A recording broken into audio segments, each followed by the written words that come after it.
Settle in for a story where every choice counts, and the clock never stops.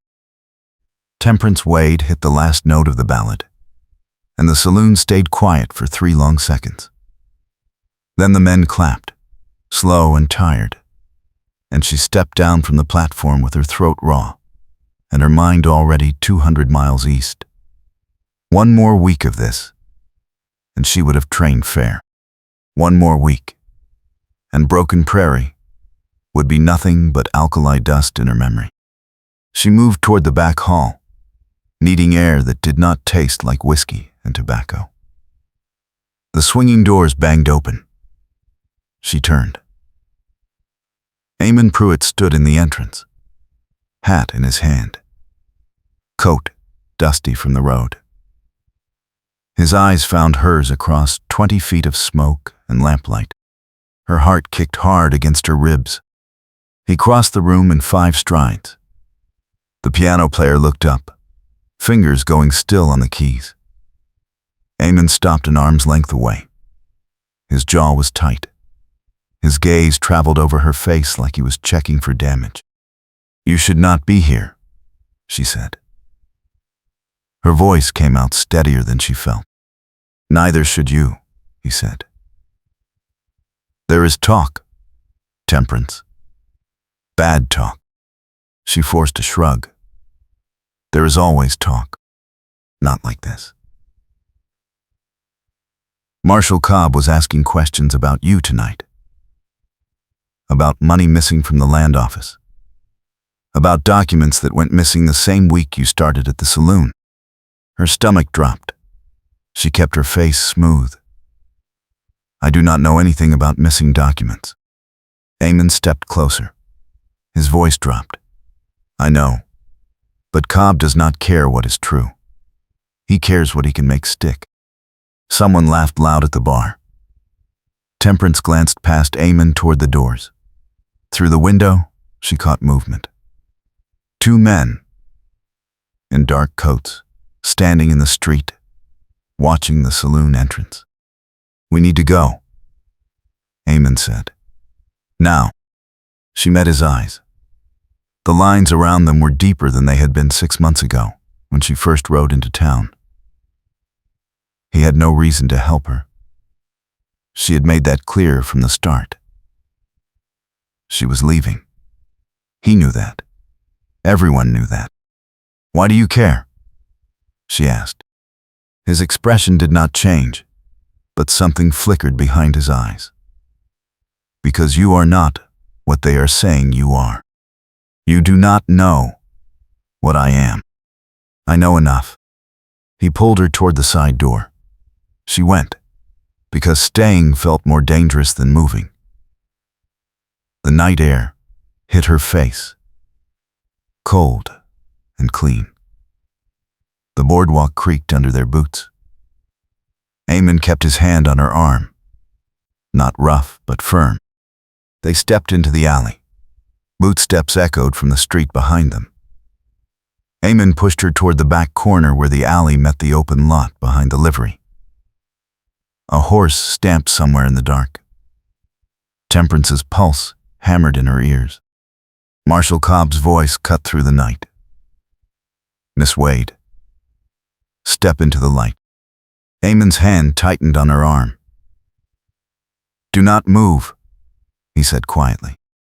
Cobb appeared at the alley mouth, badge glinting in the spill of light from the saloon window. 2 deputies flanked him. All 3 had their hands near their gun belts. "Miss Wade," Cobb said again, "you are wanted for questioning regarding theft of territorial documents and conspiracy to defraud." "I have not stolen anything," Temperance said. Her voice sounded too loud in the narrow space. "That will be for a judge to decide." "Come with me." Eamon stepped in front of her. "She has a right to know what she is accused of." Cobb's smile was thin and cold. "She knows what she did. Step aside, Pruitt. This is not your concern." Eamon did not move. "You have no warrant. I have enough." Now step aside, or I will add obstruction to your list of troubles. Temperance's mind raced. If she went with Cobb, she would disappear into a cell, and no one would ask questions. If she ran, she would confirm every lie Cobb wanted to tell. Eamon's shoulders were rigid.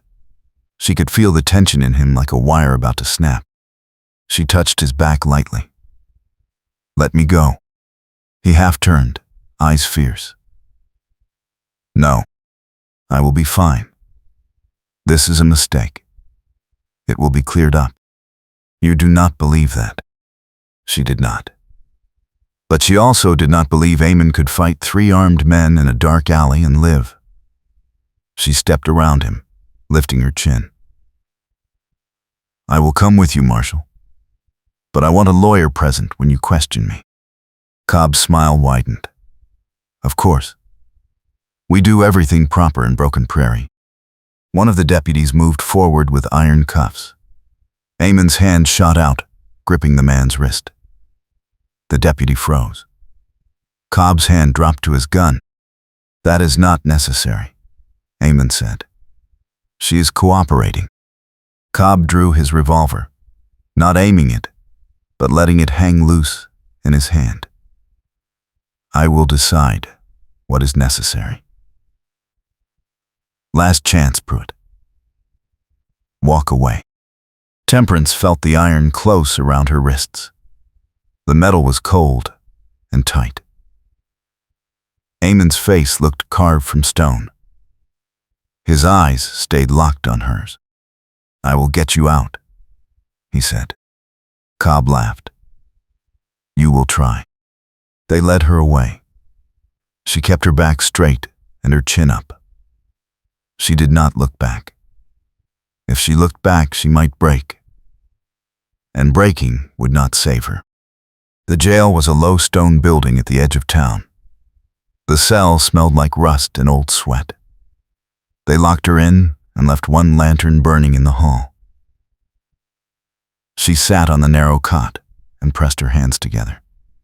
The cuffs were gone, but her wrists still ached. She tried to think. Cobb wanted her gone. That much was clear.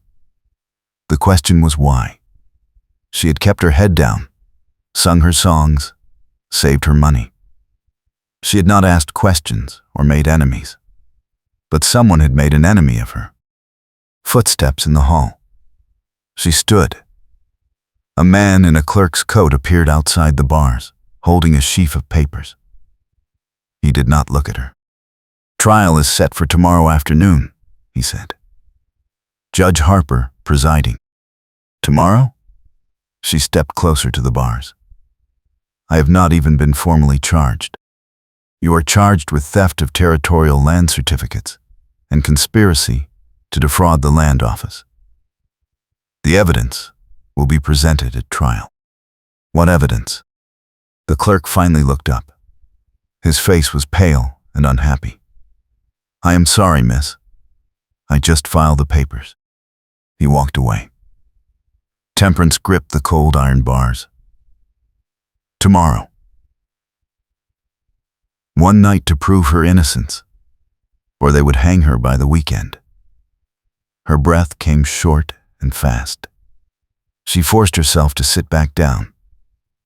Panicking would not help. She thought about Eamon. She thought about the way he had stepped between her and Cobb without hesitation. She had spent 6 months keeping him at a distance, making sure he knew she was leaving, making sure neither of them got foolish ideas. Now, he was the only person in Broken Prairie who believed her. She hated that. She hated needing anyone. She had been on her own since she was 16, and her father's creditors came calling. She had learned not to stay anywhere long enough to be found. Broken Prairie was supposed to be one more stop, one more place to earn traveling money and disappear. But Eamon had looked at her like she was more than a voice in a smoky saloon. He had looked at her like she was someone worth knowing. That was the problem. She had started to wonder if he was right. The night dragged. She dozed in broken pieces, waking every time Boots passed in the hall. By the time gray light seeped through the high window, her back ached and her head pounded. A deputy brought weak coffee and cornbread. She ate because she needed strength, not because she tasted anything. Mid-morning, the outer door banged open. She heard voices, one of them Eamon's. Her heart jumped. She stood and moved to the bars. Eamon appeared with a thin man in a dark suit. The thin man had a leather case under his arm and the look of someone who had not slept. "This is Samuel Weaver," Eamon said. "He is a lawyer. He came from Silver Ridge on the morning stage." Weaver nodded to her. "Miss Wade, we do not have much time. I need you to tell me everything." She glanced at Eamon. He stood behind Weaver, arms crossed, face grim. His coat was dusty and his hair uncombed. He looked like he had ridden all night. "Why are you helping me?" she asked. "Because you should not hang for something you did not do," Eamon said. "Now talk to Weaver. Tell him the truth." She took a breath. 3 months ago, a man came into the saloon. He said his name was Fletcher. He offered me $200 to deliver a package to someone at the land office. "What was in the package?" Weaver asked. "I do not know. I did not open it. I just took it to the land office clerk like Fletcher asked. The clerk signed for it, and I left. That was all." "Did you get the $200? "No. Fletcher said he would pay me after the delivery. I never saw him again." Weaver wrote quickly. "Did anyone else see this transaction?" "I do not know." It was evening. The saloon was half empty. "Do you still have the note Fletcher gave you with the clerk's name?" "I threw it away." She pressed her hands together. "I did not think I was doing anything wrong. I thought it was just a legal document delivery." Weaver looked up. "The prosecution will argue you were part of a scheme to steal land certificates. They will say you were paid to act as a go-between, and that you knew exactly what you were carrying. But I did not. I believe you. But belief is not proof. We need evidence. We need Fletcher, or we need the clerk to testify that he was coerced. Or we need someone who can confirm your story." Eamon stepped forward. The clerk's name was Howell. He left town 2 weeks ago. No one knows where he went. "Convenient," Weaver said dryly. "What about Fletcher?" "No one has seen him either," Eamon said. "But I found someone who knows his real name. He worked for a cattle syndicate out of Denver. They have been trying to grab land around Broken Prairie for months. Cobb has been helping them. Can you prove that?" Weaver asked. "Not in court. Not by this afternoon." Temperance felt cold spreading through her chest. "Then, what do we do?" Weaver closed his case. "We go to trial and we make the jury see reasonable doubt. If they see doubt, they cannot convict." Eamon's hand moved to the bar near hers. His fingers were an inch from her own. "If this goes wrong," he said quietly, "I will get you out. I do not care what it takes." She met his eyes. "Do not do anything stupid. Too late for that." Despite everything, her mouth almost curved. "Why are you doing this?" His jaw tightened. "Because 6 months ago, you walked into this town, and you did not pretend to be anything you were not. You told me straight that you were leaving. You told me not to get attached. You told me you did not need saving. And I thought, there is a woman who knows her own mind. I respected that. I still do. But respect does not mean I am going to stand back and watch them hang you for something you did not do." Her throat tightened. I am still leaving, Eamon. I know. When this is over, I am getting on that train. I know that too. Then why? He leaned closer. Because some things are worth doing even when they do not change the outcome. You taught me that. She did not know what to say. Weaver cleared his throat. We should prepare, he said gently. Eamon stepped back. His hand slid off the bar. She watched him go, and the cell felt colder. They came for her an hour later. The courtroom was packed. Every bench filled with townspeople, faces curious and hungry. She walked down the aisle with her head up and her hands steady. Eamon sat in the front row.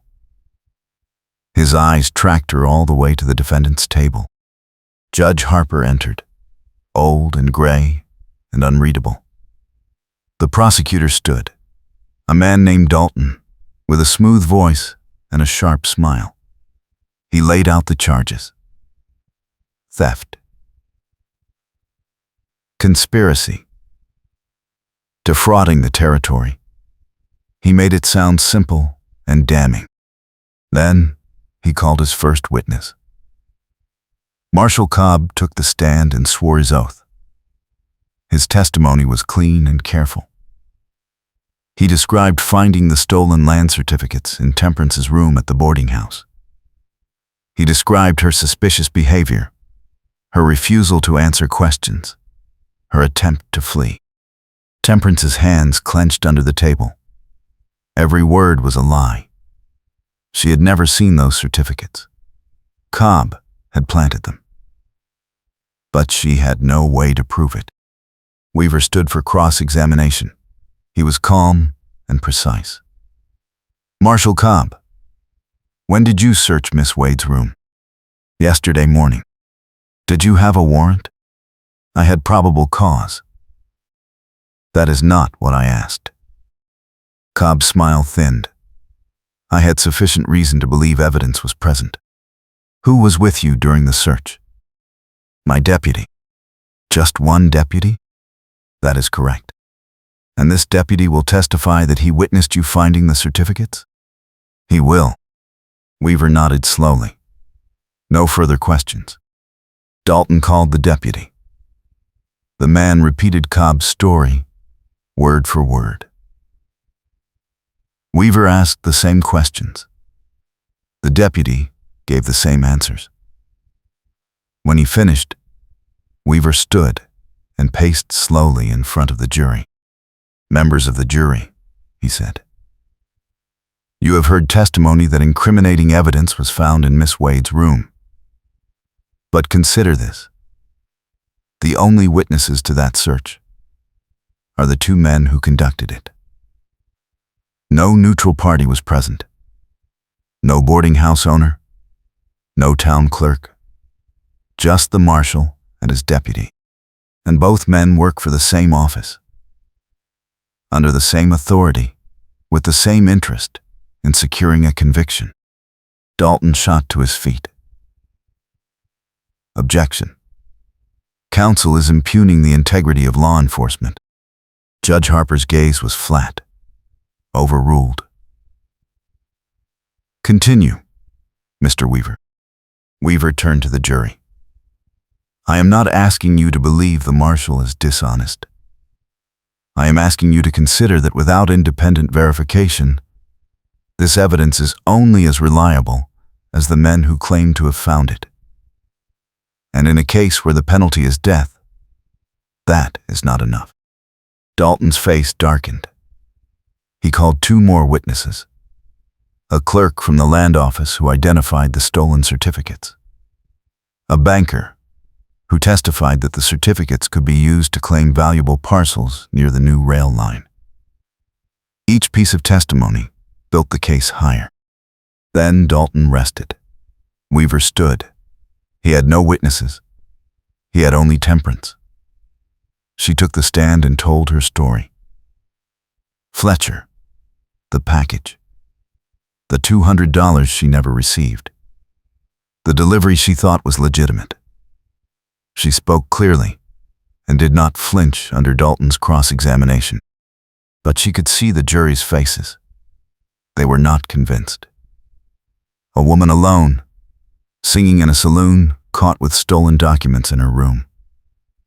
It fit too neatly. It made too much sense. Dalton stood for closing arguments. He painted her as a clever opportunist, a woman with no ties, no history, no reason to stay honest.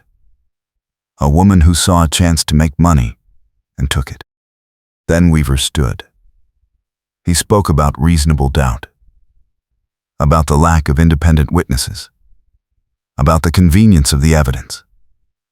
His voice was steady, but she could hear the edge of desperation underneath. When he sat down, the judge instructed the jury. They filed out. The courtroom buzzed with whispers. Temperance sat very still. Eamon's gaze burned into the back of her head. She did not turn around. If she looked at him, she would crack. The wait was shorter than she expected. 30 minutes. The jury filed back in. The foreman stood. His face was stone. We find the defendant guilty. The room erupted. Temperance heard the words, but they felt distant, unreal. Judge Harper banged his gavel. The noise died. He looked at her with something that might have been regret. Miss Temperance Wade, you are hereby sentenced to hang at dawn tomorrow. May God have mercy on your soul. Eamon was moving before the gavel hit wood. He shoved past the rail. A deputy caught his arm. Eamon swung, hard and fast. The deputy went down. Another deputy grabbed Eamon from behind. Eamon drove his elbow back into the man's ribs. Chaos broke across the courtroom. Cobb pulled his gun. Stop, or I shoot. Eamon froze. His chest heaved. His eyes found Temperance. She shook her head, frantic. Do not, she mouthed. He let the deputies drag him back. They shoved him toward the doors. He fought every step, but there were too many hands. The last thing she saw before they turned her toward the side exit was his face, raw with fury and helplessness. They locked her back in the cell. The sun dropped low and turned the stone walls orange. She sat on the cot and tried to think.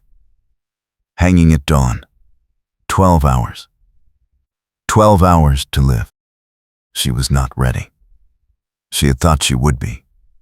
She had spent her whole adult life running, moving, staying one step ahead of whatever came next. She had told herself she did not need roots. She did not need a home. She did not need people who would miss her. But sitting in that cell with darkness coming, she knew it was a lie. She wanted more time. She wanted to see another sunrise. She wanted to finish the conversation with Eamon that had started 6 months ago and never ended. She wanted to know what it felt like to stay. Footsteps. She looked up. Eamon stood outside the bars, breathing hard, coat torn at the shoulder. Behind him the hallway was empty. No guard, no deputy. What did you do? She asked. Convinced the night guard to take a break. His knuckles were bloody. She stood and moved to the bars. You cannot break me out. They will hunt you down. Let them. Eamon, no. If you do this, you lose everything. Your ranch. Your horses. Your life here. I do not care. You should. His hands closed over hers through the bars. His grip was warm and solid. I have spent 6 months watching you hold the whole world at arm's length. I have watched you work yourself to exhaustion for train fare. I have watched you refuse every offer of help, every kindness, every chance to let someone in. and I understood it. I did. But I am done understanding. You are not dying tomorrow because a corrupt marshal needed a scapegoat. What are you going to do? Shoot your way past Cobb and his men? Ride out of town with half the territory chasing us? If I have to. She pulled her hands back. This is not some ballad, Eamon. You cannot fix this with a fast horse and a gun. They will kill you. Maybe. Or maybe I will get you across the border into Colorado, and you will get your train ticket after all. Just in a different direction. And then what? We spend the rest of our lives running? If that is what it takes. She stared at him. His face was shadowed, but his eyes were clear. He meant it. Every word. Why? She whispered. Why would you throw your life away for me? Because I am in love with you, he said. And I have been since the second week you were here. I know you are leaving. I know you do not want this. But I am not letting you die. Her breath caught. She had known. On some level, she had known. But hearing him say it, it made it real and impossible and terrifying.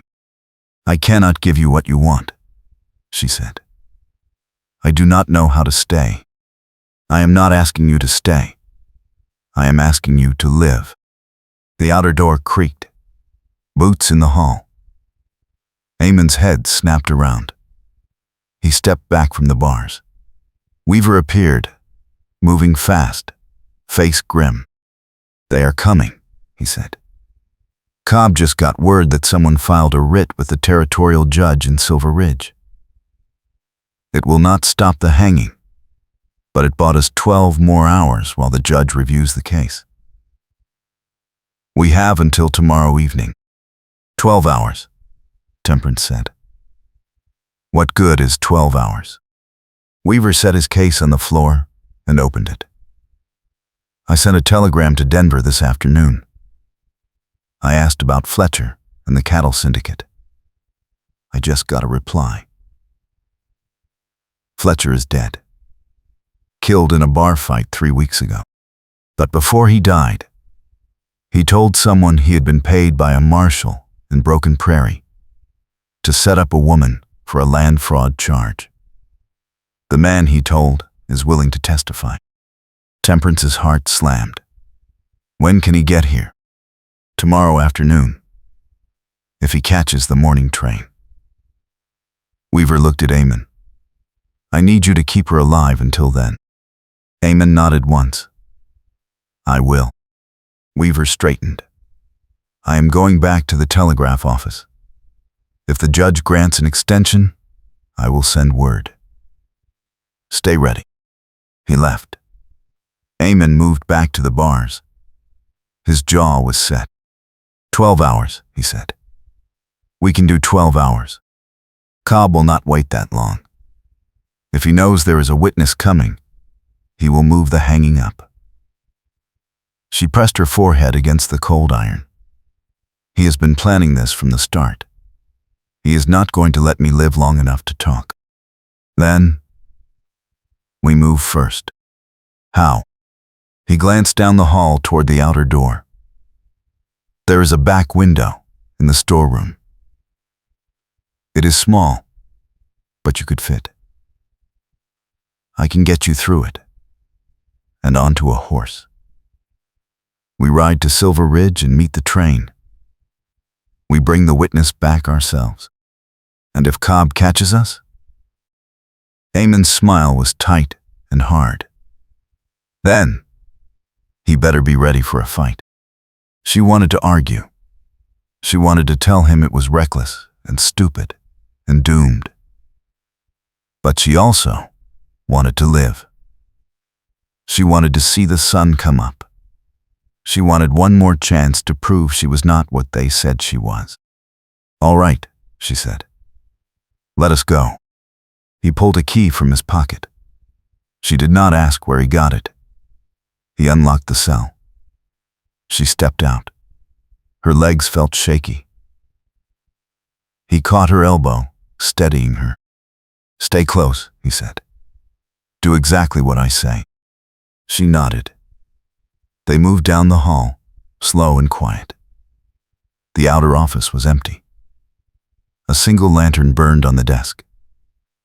Eamon led her to a narrow door at the back. Inside was a cramped room stacked with crates and tools. A high window near the ceiling, barely 2 feet square. Eamon dragged a crate under the window and climbed up. He shoved the window open. Cold night air poured in. He reached down. She took his hand and climbed onto the crate. Her dress snagged on a nail. She yanked it free. Eamon gripped her waist and lifted her toward the window. She wriggled through, scraping her shoulders on the frame. Her hands hit dirt on the other side. She pulled herself out and dropped into the alley. Eamon followed, squeezing through with his shoulders sideways. He landed beside her, breathing hard. "Horses," he said. "2 blocks east. I left them at the livery." They ran. Her skirt tangled around her legs. She hitched it up and kept moving. The streets were empty. Most of the town was asleep. They cut through an alley, past the back of the general store, across an open lot. A shout behind them. She glanced back. 2 deputies spilled out of the jail's front door. One pointed. The other raised a rifle. "Go," Eamon said. He grabbed her hand and pulled her into a sprint. The rifle cracked. The bullet hit dirt 5 feet to their left. They reached the livery. Eamon shoved the door open. Inside, 2 horses stood saddled and ready. He boosted her onto the first horse, then swung onto the second. They kicked into motion. More shouts. Lanterns flaring in windows. They hit the main street at a gallop. Eamon leaned low over his horse's neck. Temperance followed his lead. The wind tore at her hair. Her heart hammered so hard she thought it might burst. They cleared the edge of town. Open prairie stretched ahead, black and endless under the stars. Eamon did not slow. They rode hard for an hour, maybe more. Her thighs burned. Her hands ached from gripping the reins. Finally, Eamon pulled up near a dry creek bed. "We rest here," he said. 5 minutes. She slid off the horse and her legs nearly buckled. Eamon caught her. His hands were firm on her arms. She leaned against him, just for a second, letting herself feel the solidity of him. "You are all right?" he asked. "I am all right." He stepped back and checked the horses. She sat on a flat rock and tried to catch her breath. The sky was enormous. Stars scattered like thrown salt. She had forgotten what quiet sounded like. Eamon sat beside her. His shoulder brushed hers. They did not speak for a long time. Finally, she said, "You did not have to do this." "Yes, I did. You could have let me hang and gone on with your life."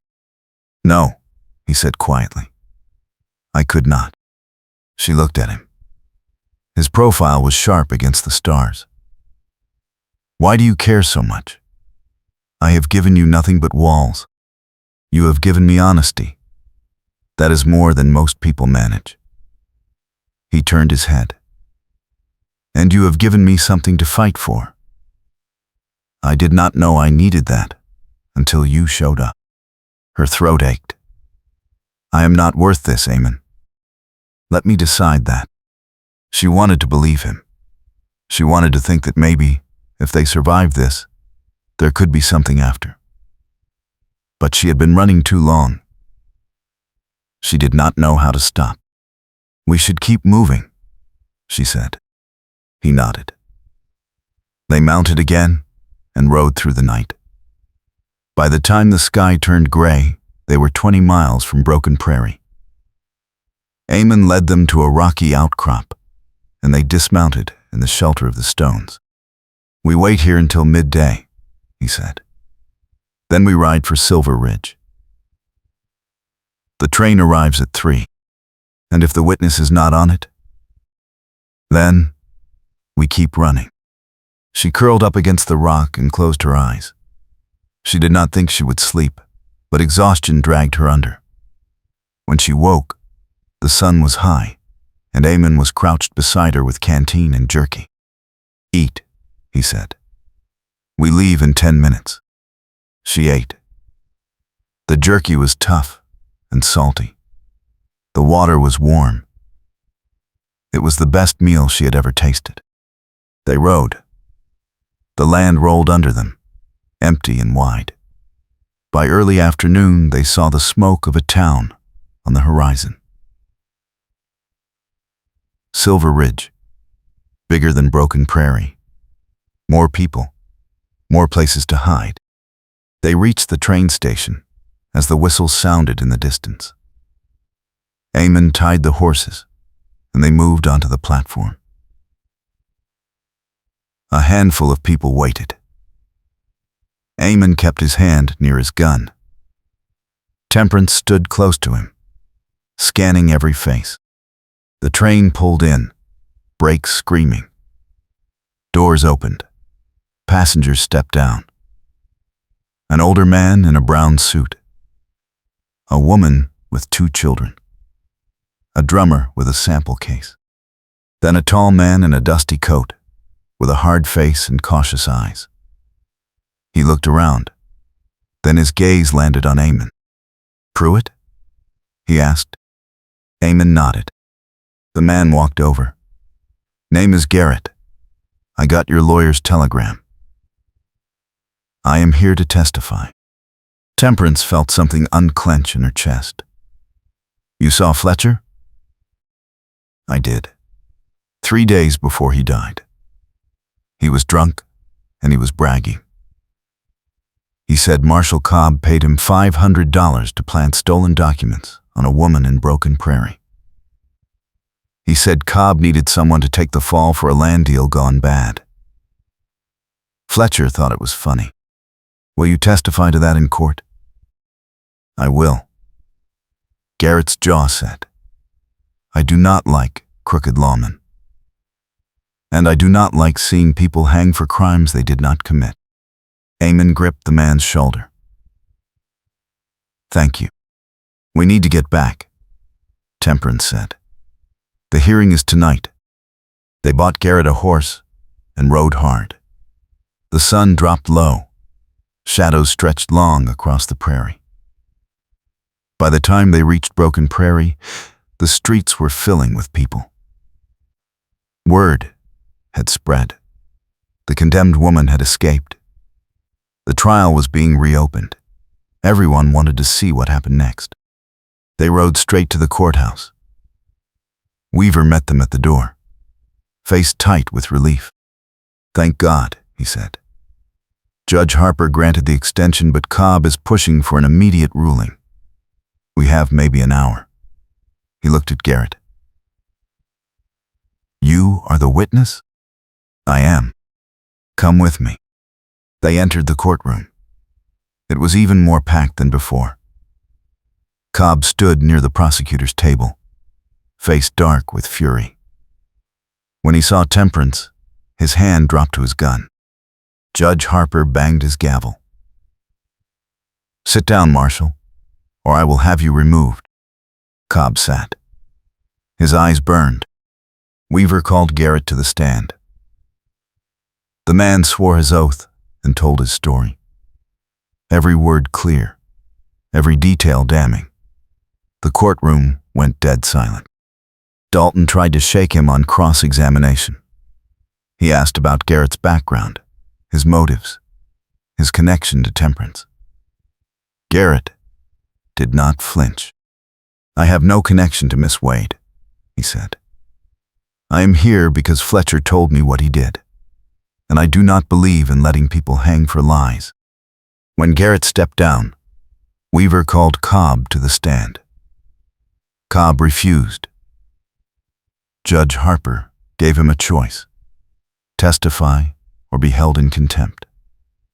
Cobb took the stand, face like stone. Weaver tore him apart.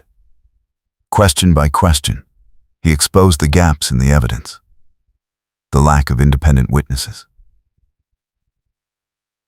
the convenient timing, the connection between Cobb and the cattle syndicate. By the end, the jury looked sick. Judge Harper called a recess. 20 minutes. The jury filed out. Temperance sat at the table, hands shaking. Eamon stood behind her, close enough that she could feel his warmth. "It is almost over," he said quietly. She nodded. She did not trust her voice. The jury came back. 10 minutes. The foreman stood. "We find the defendant not guilty." The courtroom exploded. Temperance heard the words, but they felt unreal. Eamon's hand closed on her shoulder, grounding her. Judge Harper banged his gavel. "Miss Wade, you are free to go. Marshal Cobb, you are hereby suspended pending a full investigation into your conduct. Bailiff, take him into custody." Cobb stood, face twisted. "You have no right." "I have every right," Harper said. "Remove him." 2 deputies moved forward. Cobb's hand went to his gun. Eamon shoved Temperance down and drew his own revolver. The courtroom scattered, people diving under benches. "Do not," Eamon said. His voice was level and cold. "Put it down, Cobb." Cobb's eyes were wild. "You ruined everything. You ruined yourself." For a long second, no one moved. Then Cobb's hand fell away from his gun. The deputies grabbed him and dragged him toward the side door. He did not fight. He just stared at Temperance with flat, empty hate. When the door closed behind him, the room exhaled. Judge Harper looked at Temperance. "Miss Wade, I owe you an apology. This court failed you. I hope you can rebuild your life here in Broken Prairie." She stood slowly. Eamon helped her. Her legs felt unsteady. She looked at Harper. "Thank you, Your Honor. But I do not think I will be staying." Harper nodded. "That is your right. Safe travels, miss." They walked out into the evening. The sky was streaked with orange and pink. People stopped to stare. Some nodded. Some looked away. Temperance kept walking. Eamon stayed beside her. They reached the edge of town. The prairie stretched ahead, darkening as the sun dropped. Temperance stopped. Eamon stopped beside her. "I am leaving tomorrow," she said. "First train east." "I know. I cannot stay here, Eamon. Too much has happened. Every time I walk down that street, I will remember what it felt like to wait for dawn in that cell." "I understand." She turned to look at him. His face was shadowed, but his eyes were clear. "Come with me," she said. He blinked. "What?" "Come with me. You said you would throw your life away to save me. So throw it away. Sell the ranch. Get on the train. We will go somewhere new. Somewhere no one knows us. We will start over." "Temperance, I cannot just leave." "Why not? You were ready to run last night. That was different. That was survival. And this is not?" He stepped closer. His hands found hers. "This is not about survival. This is about what happens after." She held his gaze. "I do not know what happens after. I have never stayed anywhere long enough to find out. But I know I do not want to do it alone. I know I am tired of running. And I know that when I thought I was going to die, the only thing I regretted was not telling you that you were right. About what? About me. About the walls I keep up. About the fact that I am terrified of staying. Because staying means I might lose something. And losing something means it mattered. She swallowed hard. You matter, Eamon. You have mattered since the day you walked into that saloon and looked at me like I was worth knowing.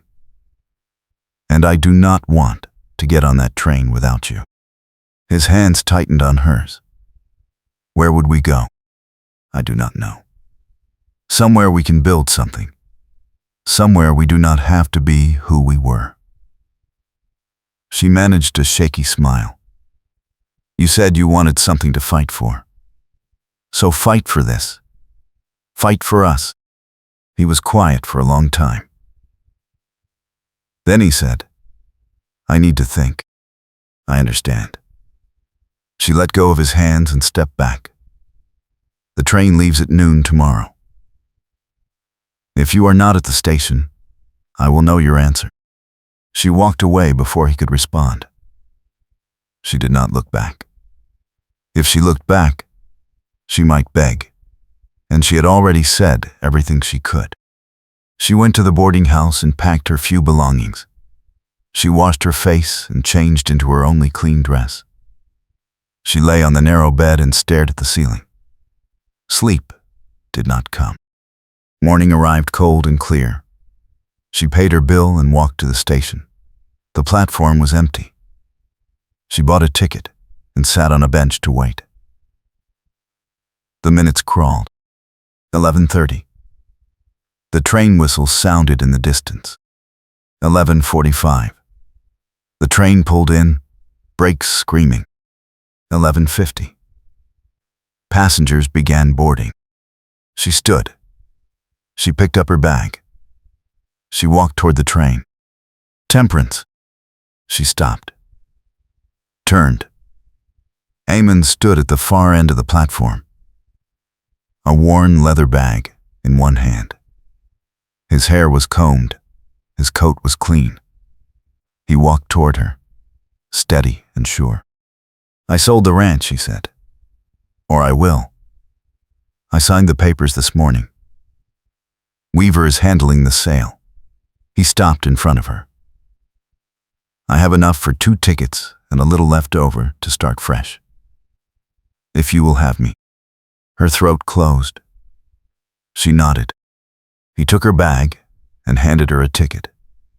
They boarded together. The train lurched into motion. She sat by the window. Eamon sat beside her. Broken prairie slid past, fading into the distance. She watched the prairie roll by, endless and open. For the first time in years, she did not feel like she was running. She felt like she was going toward something. Eamon's hand found hers. She laced her fingers through his. Where do we go? He asked. She leaned her head on his shoulder. Somewhere with a future. He smiled. That works for me. They rode east for 3 days. The land changed. Rolling plains gave way to low hills. Towns grew larger, closer together. On the 3rd evening, they reached a place called Cedar Falls. It was bigger than Broken Prairie, but smaller than Silver Ridge. A river ran through it. Trees lined the streets. It looked like a place where people stayed. They found a boarding house and took a room. Eamon found work at a stable. Temperance found work at a restaurant. It was not glamorous. It was not easy. But it was theirs. Weeks passed. Then months. Winter came, cold and quiet. They moved into a small house on the edge of town. It had 2 rooms and a stove that smoked. Eamon fixed the stove. Temperance planted a garden in the spring. One evening, she stood in the doorway and watched the sun set over the river.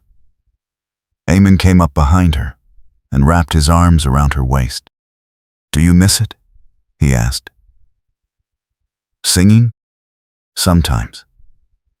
But I like this better." "This?" She ended more than spust. "Let's it does," suppressed around her. And mentally the story, where there are not her him. There is a place where a lost allows white. This? Cone like dreanding attend to get out and out. I'll fell might have done, call the crying to play at or stores. Building something that lasts. She turned in his arms. I like waking up in the same place every day. I like knowing you will be there. He smiled. I am not going anywhere. She kissed him. It was slow and warm and sure. Spring arrived. The garden bloomed. Eamon built a fence. Temperance learned to bake bread. They were not rich. They were not famous. But they were home. One morning, Eamon came back from town with a newspaper. He spread it on the table. There was a story on the front page. Marshal Cobb had been tried and convicted. He was serving 10 years in the territorial prison. Temperance read it twice. Then she folded the paper and set it aside. "It is over," she said. Eamon nodded. "It is over." She took his hand. "Thank you. For everything." He pulled her close. "You do not have to thank me. I do. You gave me a reason to stay. You gave me one too." They stood in the small kitchen, holding each other. The morning light spilling through the window. Outside, the world kept turning. But inside, they were exactly where they needed to be. By summer, they were married. A small ceremony. A few friends. A judge who smiled and wished them well. Temperance wore a simple dress. Eamon wore his best coat. They exchanged vows in the courthouse garden, under a tree heavy with blossoms. Afterward, they walked back to their house, hand in hand. The streets were quiet. The river whispered over stones. The sky was wide and blue and endless. Eamon stopped at their gate and looked at her. "Are you happy?" She thought about the question. She thought about the cell in Broken Prairie. She thought about the fear and the running, and the years of holding everyone at a distance. She thought about the moment Eamon had stepped in front of her and refused to move. "Yes," she said. "I am happy." "Good," he said. "Because I intend to keep you that way." She smiled. "I intend to let you." They went inside. The door closed behind them. The world outside kept moving, but they had found their place in it. Together.